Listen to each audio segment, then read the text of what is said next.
জলবায়ু বিপর্যয়, তখন সৌদি আরবে পবিত্র মদিনা নগরী এবং আল ইস ডুবেছে ভারী বৃষ্টির পানিতে। তীব্র বর্ষণে ভেসে গেছে শহরের পথঘাট। বৃষ্টির কারণে বন্ধ হয়েছে নগরীর শিক্ষা প্রতিষ্ঠান। ব্যাপক বর্ষণে দেখা দিয়েছে আকস্মিক বন্যা। বৃষ্টিপাতের ফলে মদিনা নগরীতে জারি করা হয় রেড অ্যালার্ট।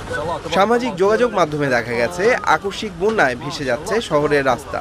মসজিদে নববীতেও অঝরে ঝরছে বৃষ্টি।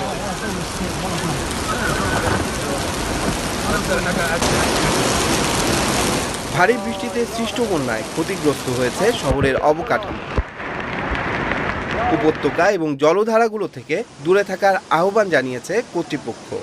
বৃষ্টিতে ক্ষতিগ্রস্ত অঞ্চলে তাৎক্ষণিকভাবে কাজ শুরু করেছে সরকারি সংস্থাগুলো। সৌদির আবহাওয়া কেন্দ্র জানিয়েছে, মদিনার আল ইসে সবচেয়ে বেশি বৃষ্টি রেকর্ড করা হয়েছে। বৃষ্টি